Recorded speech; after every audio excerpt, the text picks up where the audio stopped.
वंदे मातरम विद्यार्थी मित्रों, wisdom international e learning school में आप सभी का हार्दिक स्वागत है। आज का हमारा विषय है हिंदी।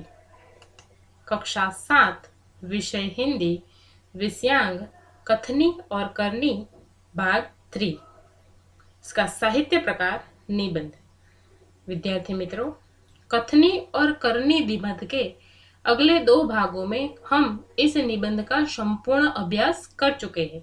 आज हम उसके स्वाध्याय के प्रश्नों को देखेंगे।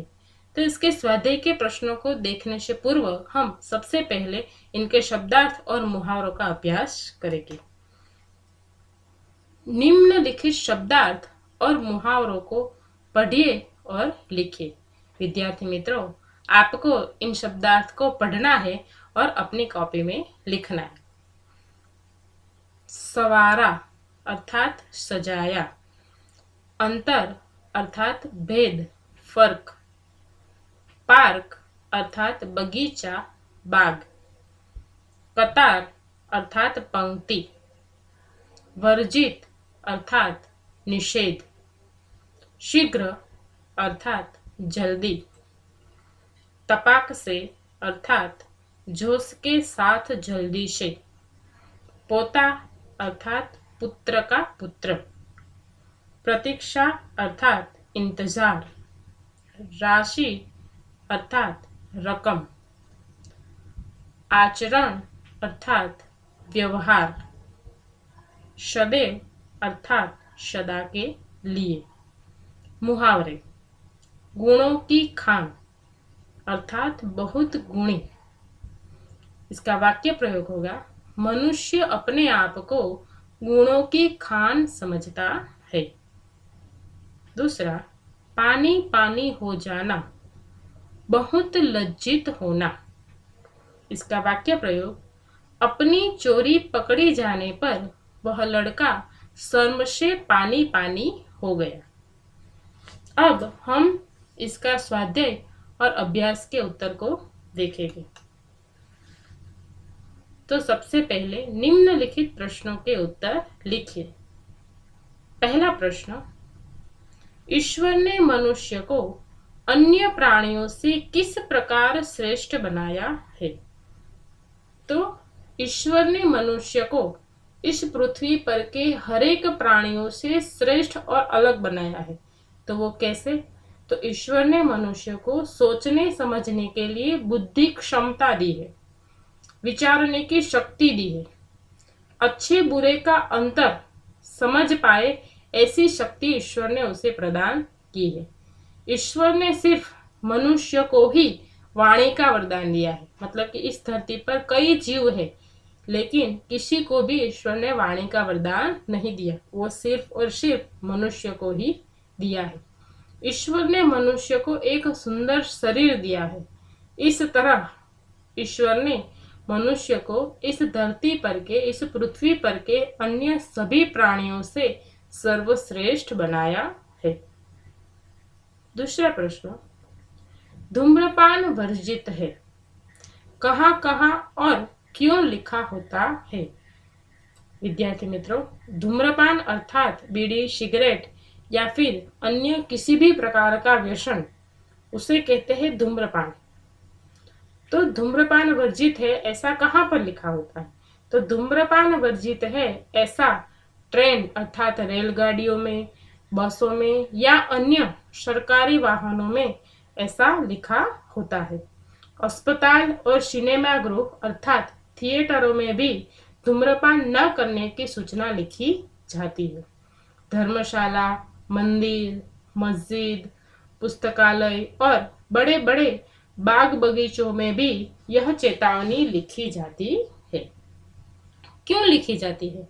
तो धूम्रपान करने से वायु में प्रदूषण फैलता है और वायु प्रदूषण के कारण हमें कई बीमारियां होती है और धूम्रपान करने वाला जो व्यक्ति होता है वह भी कई बीमारियों का भोगी बनता है। इसीलिए सार्वजनिक स्थानों पर धूम्रपान करने की मनाही होती है। तीसरा प्रश्न, फूल सबको अच्छे क्यों लगते हैं? तो फूल सबको अच्छे इसीलिए लगते हैं क्योंकि फूल रंग बिरंगी होते हैं। फूलों में से मनमोहक सुगंध अर्थात खुशबू आती है। फूलों के तोरणों से उस जगह की, उस स्थान की शोभा बढ़ती है। कई शुभ प्रसंगों में फूलों से घर को सजाया जाता है, मंदिरों को सजाया जाता है और शादी ब्याह के त्योहारों में भी फूलों को तरह तरह से सजाया जाता है और वहां की शोभा बढ़ाने के लिए फूल का सबसे ज्यादा हिस्सा होता है। फूलों की मालाओं से मूर्ति की शोभा भी बढ़ती है और साथ ही साथ फूलहार का उपयोग किसी विशिष्ट व्यक्ति के सम्मान के लिए भी किया जाता है। इस प्रकार अपने इन्हीं गुणों के कारण फूल सबको अच्छे लगते हैं। लोग कहाँ कहाँ कतार में खड़े रहते हैं? इसका उत्तर होगा, लोग सरकार, प्रदर्शनी, ट्रेन, बस और सिनेमा के टिकट लेने के लिए कतार में खड़े रहते हैं। बिजली का बिल भरने के लिए भी लोग कतार में खड़े रहते हैं। बैंक में लोग पैसे जमा कराने के लिए या फिर पैसे लेने के लिए भी कतार में, मतलब कि पंक्ति में खड़े रहते हैं। शहरों में लोग मॉल में खरीदी हुई वस्तु का बिल भरने के लिए भी एक लाइन में, एक कतार में खड़े रहते हैं। इस प्रकार लोग अपनी अपनी आवश्यकता के अनुसार अलग अलग जगहों पर लाइन में, कतार में खड़े रहते। आगे का प्रश्न, विराम चिन्हों के नाम की जोड़ बनाइए। मतलब कि यहाँ पर विराम चिन्ह दिए गए हैं और यहाँ पर नाम दिए गए हैं। इनमें से हमें सही विराम चिन्ह पहचान कर उसका सही नाम यहाँ पर लिखना है। तो सबसे पहला चिन्ह कौन सा है? प्रश्न सूचक चिन्ह। उसे दूसरे शब्दों में प्रश्नार्थ चिन्ह भी कह सकते हैं। दूसरा है, कौन सा चिन्ह है? पूर्ण विराम, जिसे खड़ी पाई भी कहते हैं।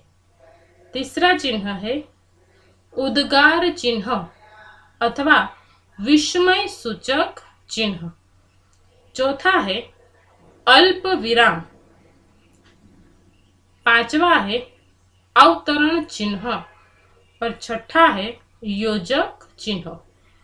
ये है इन सभी चिन्हों के नाम जिसे आपको लिखना है। उसके बाद वाक्यों को पढ़कर उचित विराम चिन्ह का प्रयोग कीजिए। तो पहला, फूल तोड़ना मना है। तो ये सीधा और सरल वाक्य है। तो यहाँ पर कौन कौन सा चिन्ह आएगा? फूल तोड़ना मना है, अंत में आएगा पूर्ण विराम। दूसरा है वाह कितना सुंदर दृश्य है। तो यहाँ पर वाह शब्द जो है वो विस्मय सूचक शब्द है, इसीलिए विस्मय सूचक शब्द के पास कौन सा चिन्ह आता है? उद्गार चिन्ह, जिसे विस्मय सूचक चिन्ह भी कह सकते हैं। तो यहाँ पर वाह के बाद उद्गार चिन्ह आएगा और फिर कितना सुंदर दृश्य है, उसके बाद क्या आएगा? पूर्ण विराम। तीसरा, बसों में लिखा होता है धूम्रपान वर्जित है। तो यहाँ पर बसों में लिखा होता है, फिर अल्प विराम आएगा और फिर धूम्रपान वर्जित है। यह एक वाक्य है जिसको अवतरण चिन्ह में लिखना चाहिए। आगे, धारा रात दिन बढ़ती रहती है।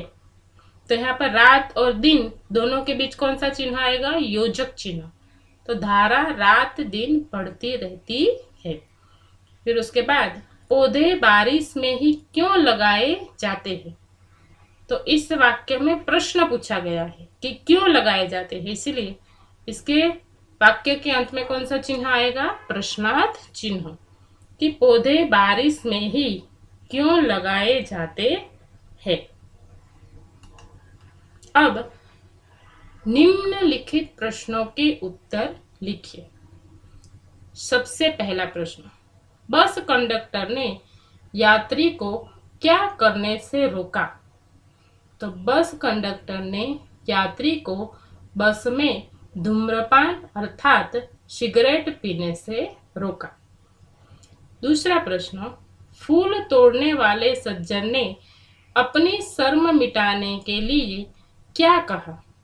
तो फूल तोड़ने वाले सज्जन ने अपनी शर्म को मिटाने के लिए कहा कि पूजा के लिए फूल तोड़ रहा हूँ। इसके आगे का प्रश्न, दरवाजा खटखटाने पर किराएदार ने कहां से झांक कर देखा? तो इसका उत्तर होगा, दरवाजा खटखटाने पर किराएदार ने खिड़की से झांक कर देखा। आगे का प्रश्न, पार्क में लगी तख्ती पर क्या लिखा था? तो पार्क में लगी तख्ती पर लिखा था कि फूल तोड़ना मना है। इसके बाद का प्रश्न, दुकानदार ने ग्राहक को स्कूटर कहाँ पार्क करने को कहा? तो दुकानदार ने ग्राहक को स्कूटर वाहन रखने के स्थान पर अर्थात पार्किंग में पार्क करने को कहा। बिल भरने गए सज्जन का पोता कितने वर्ष का था? तो बिल भरने गए सज्जन का पोता 8 वर्ष का था। जग में सम्मान प्राप्त करने के लिए हमें क्या करना चाहिए? तो जग में सम्मान उसी को ही मिलता है जिसकी क्या एक समान होती है? कथनी और करनी। मतलब जिसकी कथनी और करनी एक समान हो उसी को ही जग में सम्मान मिलता है। इसीलिए जग में सम्मान प्राप्त करने के लिए हमें अपनी कथनी और करनी एक समान रखनी चाहिए। बसों में क्या लिखा होता है? तो बसों में लिखा होता है धूम्रपान करना वर्जित है। मकान मालिक कितने महीने का किराया लेने आया था? तो मकान मालिक 4 महीने का किराया लेने आया था। तो विद्यार्थी मित्रों, यहाँ पर इस पाठ का स्वाध्याय और अभ्यास पूर्ण होता है। इसके बाद की कविता का अभ्यास हम अगले वीडियो में करेंगे। धन्यवाद।